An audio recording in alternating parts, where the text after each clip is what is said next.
Rusia tak gentar. Pasukan NATO yang datang ke Ukraina jadi target pasukan Putin. 5 alasan akhirnya Zelensky terima proposal gencatan senjata. Rusia geram dengan tindakan Israel. Putin marah, siapkan bantuan untuk Gaza. Uni Eropa terpaksa mencabut banyak saksi untuk oligarki Rusia. Halo sahabat pojok, minggu ini kita akan menyajikan berita-berita terupdate, aktual, dan berbagi informasi menarik lainnya selama sepekan. Bersama saya Hesti Handayani di program Resum Pojok Negeri Media.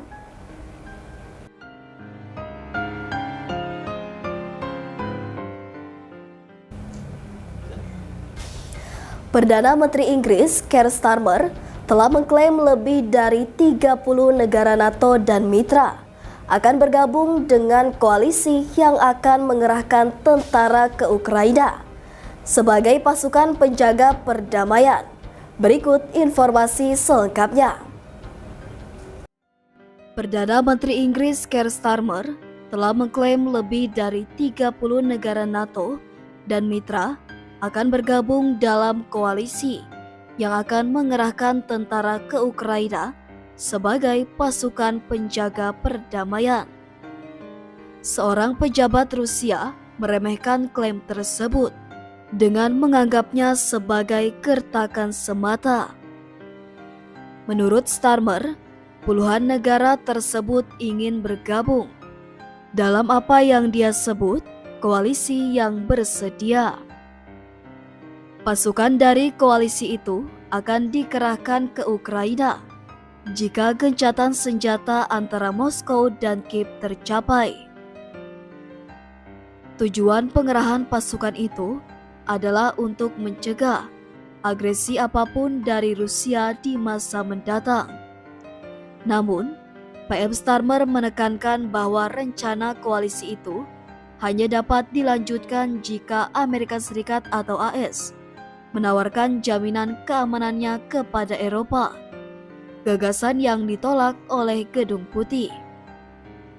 Presiden AS Donald Trump akan mengadakan pembicaraan dengan Presiden Rusia Vladimir Putin pada hari Selasa 18 Maret 2025 saat dia mencoba membujuk pemimpin Kremlin tersebut untuk mendukung gencatan senjata selama 30 hari yang diusulkan Washington.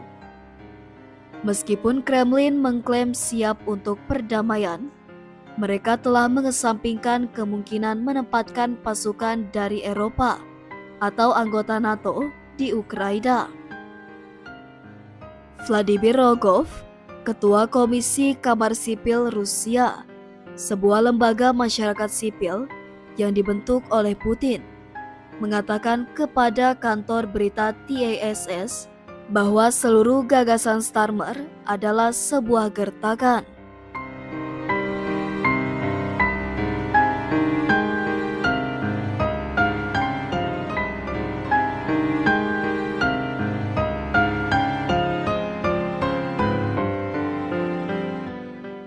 Rogov juga mengatakan bahwa memasukkan kontingen negara ketiga ke Ukraina akan menjadi ilegal dan tidak sesuai dengan kepentingan keamanan. Menjelang pembicaraan Trump dengan Putin, Rusia telah berulang kali mengklaim terbuka untuk perdamaian dengan Ukraina. Namun, disebutkan bahwa mereka hanya akan setuju untuk mengakhiri perang jika akar penyebab konflik tersebut ditangani. Wakil Menteri Luar Negeri Rusia, Alexander Grushko, juga mengesampingkan kemungkinan untuk membiarkan tentara dari sekutu Ukraina dikerahkan ke garis depan.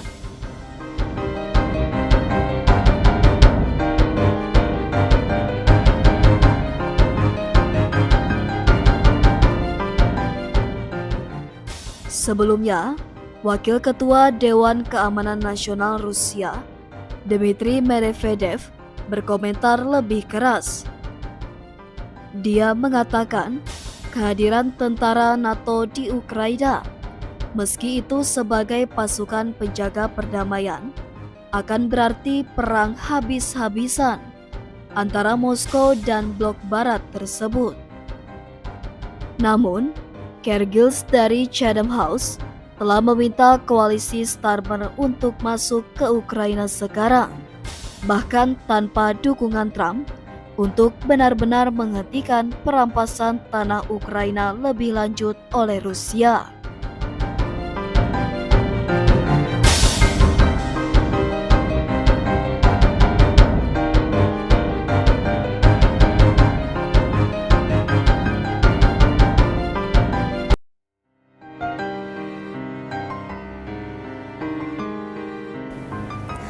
Sejak invasi Rusia ke Ukraina pada Februari 2022, konflik berkepanjangan telah menyebabkan kehancuran besar, korban jiwa, serta dampak ekonomi dan geopolitik yang signifikan.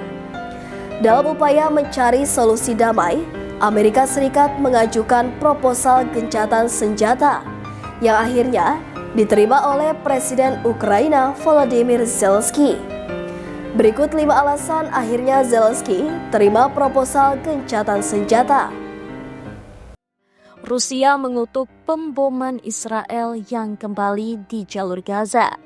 Serangan itu menjadi yang paling mematikan sejak gencatan senjata berlaku antara Israel dan Hamas Januari.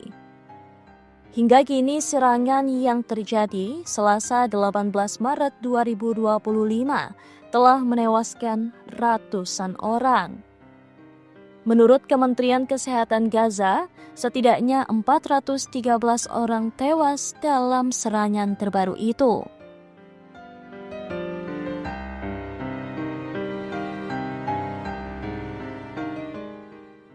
Kremlin mengatakan sebelumnya bahwa mereka khawatir serangan tersebut akan menyebabkan eskalasi spiral. Pemerintah Presiden Vladimir Putin mengaku memantau situasi dengan sangat cermat. Sebelumnya, kantor Perdana Menteri Israel Benjamin Netanyahu mengatakan operasi itu diperintahkan setelah penolakan berulang Hamas untuk membebaskan sandera yang ditawan selama serangan Oktober 2023. Operasi itu sendiri dikatakan diketahui oleh Presiden Amerika Serikat Donald Trump. Sejak melancarkan serangan ke Ukraina, Rusia telah menjalin hubungan yang lebih erat dengan Iran, yang mendukung Hamas dan Hizbullah sambil mempertahankan hubungan yang umumnya baik dengan Israel. Pengaruh Moskow di kawasan itu sebenarnya sedikit berkurang sejak sekutunya Bashar al-Assad digulingkan oleh pemberontak Suriah tahun lalu. Sebelumnya, Qatar, Mesir, dan Amerika Serikat memediasi fase awal gencatan senjata yang mulai berlaku pada 19 Januari. Fase ini sebagian besar menghentikan pertempuran selama lebih dari 15 bulan di Gaza. Fase pertama itu berakhir pada awal Maret, dan meskipun kedua belah pihak sejak itu menahan diri dari perang habis-habisan, mereka belum dapat menyetujui langkah selanjutnya untuk perundingan gencatan senjata. Israel juga telah melakukan serangan hampir setiap hari di Gaza, tetapi tidak dalam skala operasi hari Selasa.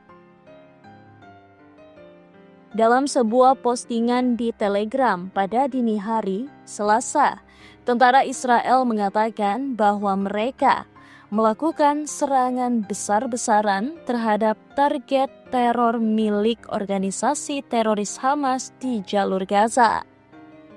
Israel memerintahkan semua sekolah yang dekat dengan wilayah tetangga Gaza ditutup karena pemerintah mengatakan akan meningkatkan aksi militer terhadap Hamas. Hamas merespon hal itu seraya mengatakan Israel memutuskan untuk mengorbankan sandranya dengan meluncurkan kembali operasi militer besar-besaran di jalur Gaza. Langkah negeri Zionis tersebut telah menghancurkan periode tenang sejak gencatan senjata bulan Januari.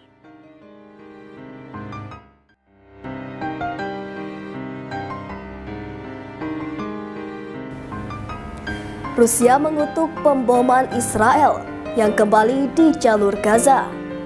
Serangan itu menjadi yang paling mematikan sejak gencatan senjata berlaku antara Israel dan Hamas Januari. Menurut Kementerian Kesehatan Gaza, setidaknya 413 orang tewas dalam serangan terbaru itu. Berikut informasi selengkapnya. Hungaria telah menggunakan vetonya untuk memaksa pencabutan sanksi Uni Eropa terhadap beberapa warga Rusia yang dikonfirmasi oleh beberapa diplomat kepada DPA. Salah satu orang Rusia yang terlibat adalah oligarki Vyacheslav Mosi, pemegang saham utama di salah satu produsen pupuk terbesar Rusia yang memiliki hubungan dekat dengan Presiden Vladimir Putin. Selain itu, ada juga seorang saudara perempuan dari pengusaha Rusia terkenal, Alisher Usmanov, dan termasuk 2 orang lainnya.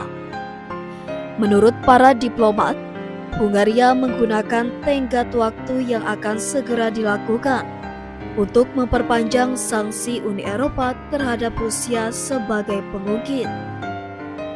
Sanksi Uni Eropa mempengaruhi total sekitar 2.200 orang dan organisasi.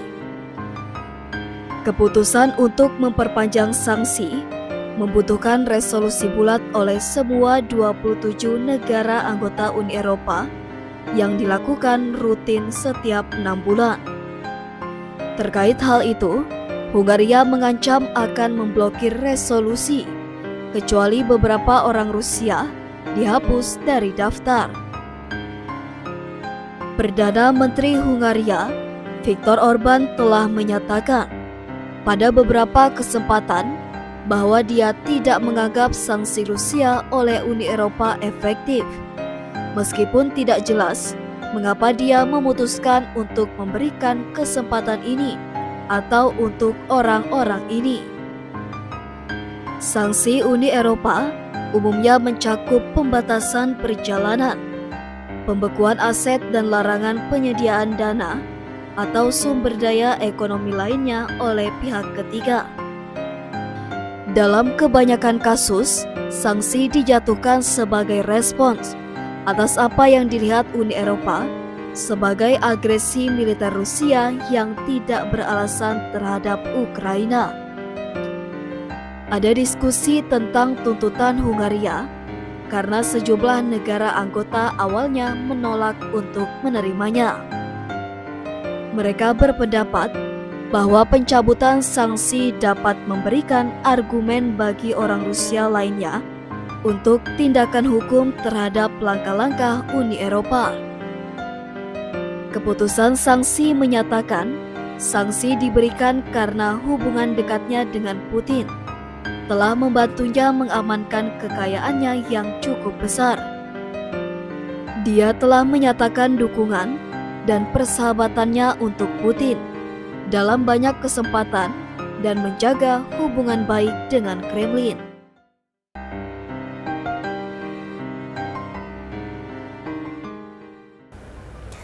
Hungaria telah menggunakan vetonya untuk memaksa pencabutan sanksi Uni Eropa terhadap beberapa warga Rusia yang dikonfirmasi oleh beberapa diplomat kepada DPA.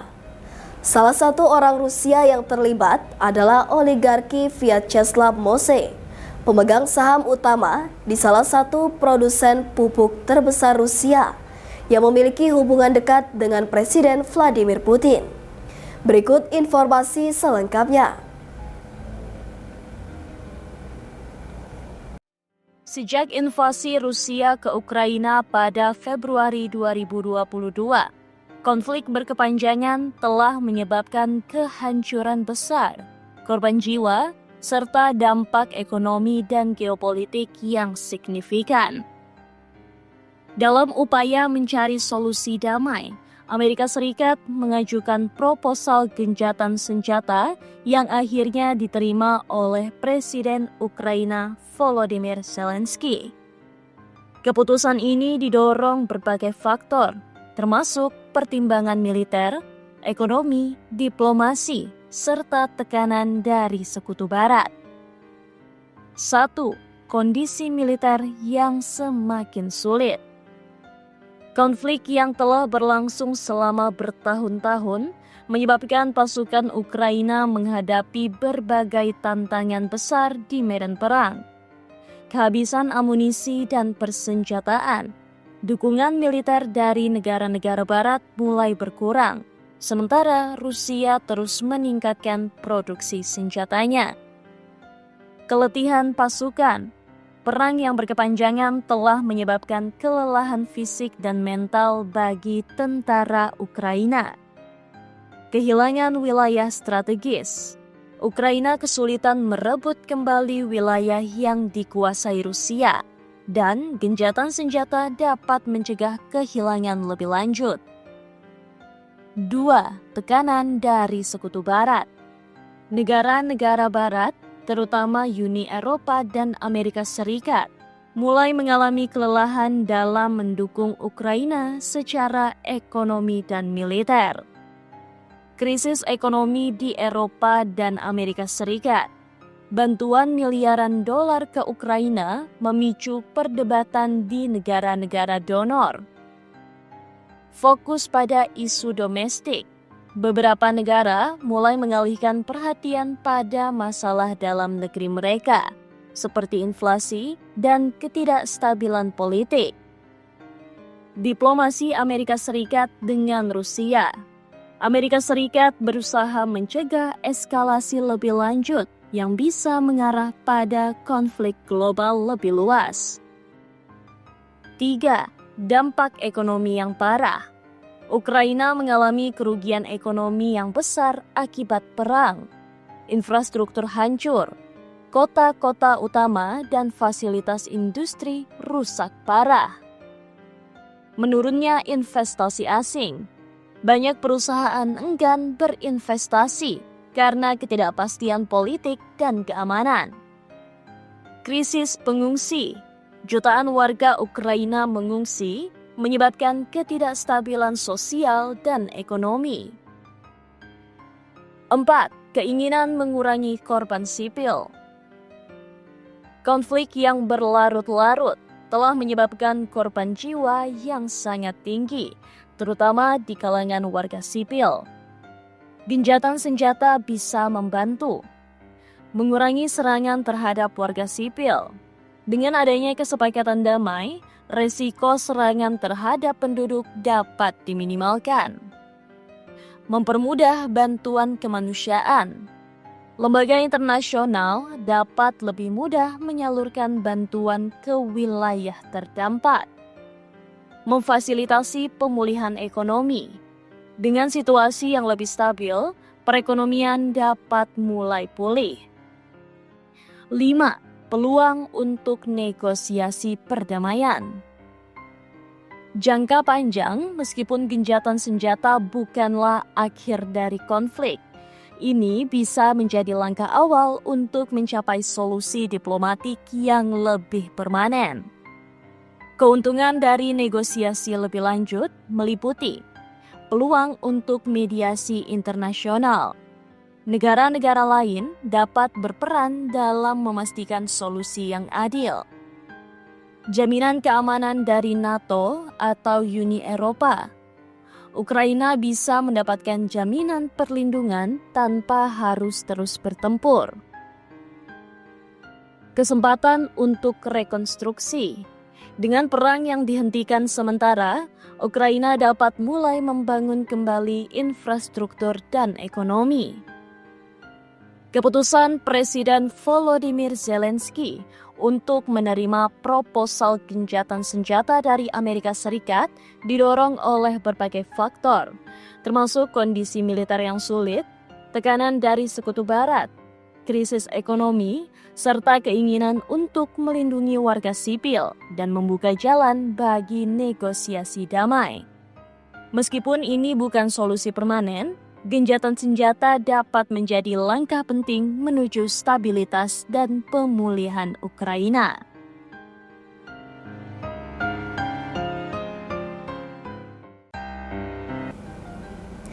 Itu tadi berita terhangat selama sepekan ini.